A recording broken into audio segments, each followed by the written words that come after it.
সরাসরি স্নেহিতরা ষষ্ঠ শ্রেণীর ফার্স্ট সামারি অর্থাৎ প্রথম পর্যায়ক্রমিক মূল্যায়নের বাংলার কোশ্চেন পেপারটা দেখতে পাচ্ছ। ফুল মার্কস তোমাদের রয়েছে 30 আর সময় তোমাদের রয়েছে 1 ঘন্টা। একে দাগে রয়েছে সঠিক উত্তর নির্বাচন করলে যে কোনো 10টি প্রতিবষ্টি মানে 1 করে 1 × 10 = 10। প্রথম, পথিকজনের ছাতা কোনটি? তাল গাছ, আম গাছ, অশ্বত্থ গাছ না বট গাছ? উত্তর হবে অশ্বত্থ গাছ। শঙ্কর এমু পাখি কোন গাছে বসতে দেখেছিল? গাব গাছে, সবেদা গাছে, জাম গাছে না পাকুড় গাছ? উত্তর হবে সবেদা গাছে। মূর্তটে দাঁড়িয়ে রয়েছে পাইন, পাম, খেজুর, আম গাছ। উত্তর হবে পাম গাছ। পাইন গাছ স্বপ্ন দেখে ভোরে, দিন রাত, দিনে, গভীর রাতে? উত্তর হবে দিন রাত। পরের প্রশ্ন, মাছরাঙাটির গায়ে জল পড়ে, বৃষ্টি পড়ে, আলো পড়ে, বরফ পড়ে? উত্তর হবে আলো পড়ে। মন ভালো করা রোদ্দুর ময়ূরের মতো, মাছরাঙার মতো, কোকিলের মতো, পানকৌড়ির মতো? উত্তর হবে মাছরাঙার মতো। রিউভেন ক্যাস্টাং সাহেব ছিলেন খেলোয়াড়, পশুপ্রেমী, গায়ক, সাহিত্যিক? উত্তর হবে পশুপ্রেমী। ঘাসফড়িং কবিতায় বলা হয়েছে গ্রীষ্মকালের কথা, শীতকালের কথা, বর্ষাকালের কথা, হেমন্তকালের কথা? উত্তর হবে বর্ষাকালের কথা। ঘাসফড়িং কবিতায় ঝিরঝির বৃষ্টির উল্লেখ আছে 1 বার, 2 বার, 3 বার, 5 বার? উত্তর হবে 2 বার। কুমোরে পোকার বাসাবাড়ি রচনাংশটির লেখক হলেন গোপালচন্দ্র ভট্টাচার্য, গোপালচন্দ্র বন্দ্যোপাধ্যায়, গোপালচন্দ্র দে, গোপালচন্দ্র হালদার? উত্তর হবে গোপালচন্দ্র ভট্টাচার্য। কুমোরে পোকার গায়ের রং সাদা, লাল, হলুদ, কালো? উত্তর হবে কালো। ধ্বনির লিখিত রূপ হলো শব্দ, বর্ণ, বাক্য, পদ? উত্তর হবে বর্ণ। 2 দাগে রয়েছে নিচে যে কোনো 8টি প্রশ্নের উত্তর দাও। প্রশ্নের মান 1 করে 1 × 8 = 8। আঁচল পেতে কে ঘুমোচ্ছে? আঁচল পেতে বিশ্বভুবন অর্থাৎ সমগ্র প্রকৃতি ঘুমাচ্ছে। সেনাপতি শঙ্করের বাবার নাম কি? সেনাপতি শঙ্করের বাবার নাম হলো অভিমন্যু সেনাপতি। শঙ্কর কোন স্কুলে পড়ে? শঙ্কর আকন্দবাড়ি স্কুলে পড়ে। পাইন গাছ কিসের স্বপ্ন দেখে? পাইন গাছ খুব রোদে মরুতটে একা দাঁড়িয়ে থাকা দুঃখী পাম গাছের স্বপ্ন দেখে। মন ভালো করা কবিতায় মাছরাঙাটির গায়ের রং কীরকম? মন ভালো করা কবিতায় মাছরাঙা পাখাটির গায়ের রঙের মধ্যে রয়েছে নীল, লাল, সবুজ ও হলুদ রঙের মিশেল। এক কথায় মন ভালো করা রোদ্দুরের মতোই। আমি পশুর ভাষা বেশ বুঝি, এই কথা কে বলেছেন? আমি পশুর ভাষা বেশ বুঝি কথাটি বলেছেন পশু ভাষাবিদ রিউভেন ক্যাস্টাং সাহেব। ঘাসফড়িংয়ের সঙ্গে কার গলায় গলায় ভাব হয়েছিল? ঘাসফড়িংয়ের সঙ্গে কবির গলায় গলায় ভাব হয়েছিল। কুমোরে পোকা একটি কুঠুরিতে কটি করে ডিম পাড়ে? কুমোরে পোকা একটি কুঠুরিতে একটি মাত্র ডিম পাড়ে। বিসর্গ সন্ধি কাকে বলে? প্রথম পদের বিসর্গের সঙ্গে দ্বিতীয় বা পরবর্তী পদের স্বর কিংবা ব্যঞ্জনের যে সন্ধি হয় তাকে বিসর্গ সন্ধি বলা হয়। যেমন নমঃ যুক্ত কার? নমস্কার। ধ্বনি ও বর্ণের মধ্যে পার্থক্য লেখো। ধ্বনি ও বর্ণের মধ্যে পার্থক্য হলো ধ্বনি উচ্চারিত হয় আর লেখার সময় ধ্বনিকে যে চিহ্নের সাহায্যে প্রকাশ করা হয় তাই হলো বর্ণ। 3 দাগে রয়েছে নিচের প্রশ্নগুলির সংক্ষিপ্ত উত্তর যে কোনো 5টি প্রতিবষ্টি মান 2 করে 2 × 5 = 10। তলাই ঘাসের গালচেখানি আদর করে পাতা, এই কথার মাধ্যমে কী বোঝানো হয়েছে? আলোচ্য কবিতায় অশ্বত্থ গাছের নিচের সবুজ, নরম ও আরামদায়ক ঘাস জমিটিতে পথিকরা বিশ্রাম নেয়।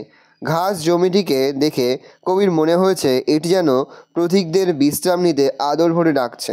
তাই কবি ঘাস জমিটিকে আদর করে পাতা গালিচার সঙ্গে তুলনা করেছেন। সারা ক্লাস হাসিতে ফেটে পড়ে। সারা ক্লাস হাসিতে ফেটে পড়ল কেন?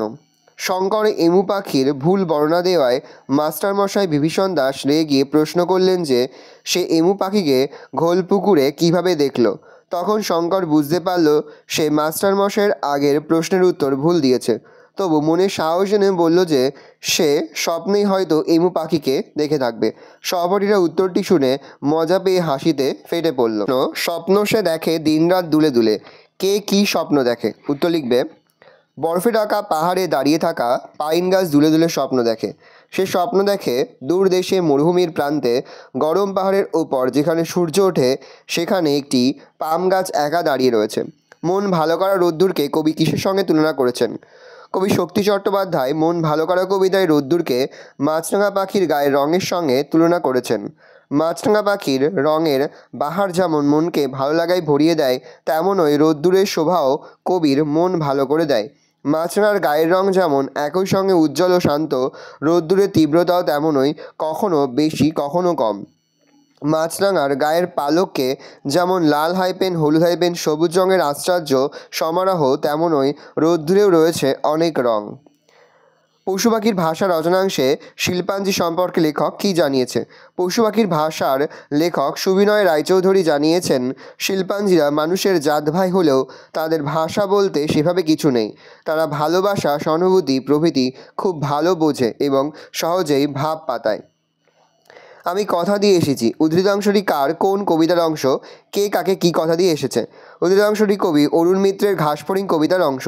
ঝিরঝিরে বৃষ্টির পর সবুজ ঘাসে পা দিয়েই একটি ঘাসফড়িংয়ের সঙ্গে কবির বন্ধুত্ব হয়।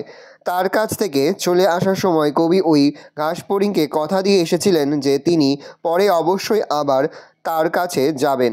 কুমড়ে পোকা কীভাবে শিকার সংগ্রহ করে? কুমড়ে পোকা কোনো মাকড়সা দেখতে পেলেই ছুটে গিয়ে তার ঘাড় কামড়ে ধরে, কিন্তু সেটাকে একেবারে মেরে ফেলে না, শরীরে হুল ফুটিয়ে একরকম বিষ ঢেলে দেয়। এভাবে সে অন্তত 5-7 বার হুল ফোটায়। এরপর সে সেই অসার মাকড়সাকে নিয়ে নতুন বানানো কুঠুরির মধ্যে হাজির হয়। কোথায় রুমালটা বেড়াল হয়ে গিয়েছিল? এটা তো আমাদের হজবর বই থেকে দেওয়া হয়েছে। এক বেজায় গরমের দিনে গাছের ছায়ায় শুয়ে ছিলেন কতক। সেই সময় তিনি ঘাম মোছার জন্য যেই ঘাসের ওপর থেকে রুমালটা তুলতে গেছেন, ঠিক তখনই দেখলেন যে রুমালটা বেড়াল হয়ে গেছে। আমি ভয়ানক আপত্তি করে বললাম, আমি কে? তার ভয়ানক আপত্তির কারণ কি? আপত্তি করে তিনি কি বলেছিলেন? সুকুমার রায়ের লেখা হযবরল গল্প থেকে নেওয়া প্রশ্নে উদ্ধৃত অংশটিতে আমি বলতে কতককে বোঝানো হয়েছে। প্যারা চেঞ্জ করে লিখবে, উধো নামের বুড়োটা একটা পুরনো দর্জির ফিতে দিয়ে কতকের খাড়ায় হাত, অস্তিন, ছাতি, গলা সব কিছুর মাপ বলেছিল 26। কতক সেই কথা মেনে নিতে ভয়ানক আপত্তি করেছিলেন। প্যারাচেন আপত্তি করে কতক বলেছিলেন, এ হতে পারে না, বুকের মাপও 26 ইঞ্চি, গলাও 26 ইঞ্চি, আমি কি শুয়োর? প্রশ্নবোধক চিহ্ন। চাঁদাকে রয়েছে নিচের যে কোনো দুটি প্রশ্ন উত্তর প্রশ্নের মান 1 করে 1 × 2 = 2। প্রথম, বিসর্গ সন্ধি কাকে বলে? উত্তর লিখবে, প্রথম পদের বিসর্গের সঙ্গে পরবর্তী পদের স্বর কিংবা ব্যঞ্জনের যে সন্ধি হয় তাকে বিসর্গ সন্ধি বলা হয়। যেমন নম যুক্ত প্লাস হবে নম যুক্ত কার, নমস্কার। সন্ধি বিচ্ছেদ করো, অতএব আর সরস্বতী। অত প্লাস এব স্বর যুক্ত বতী। ধ্বনি ও বর্ণের মধ্যে পার্থক্য করো। ধ্বনি ও বর্ণের মধ্যে পার্থক্য হলো ধ্বনি উচ্চারিত হয় আর লেখার সময় ধ্বনিকে যে চিহ্নের সাহায্যে প্রকাশ করা হয় তাই হলো বর্ণ।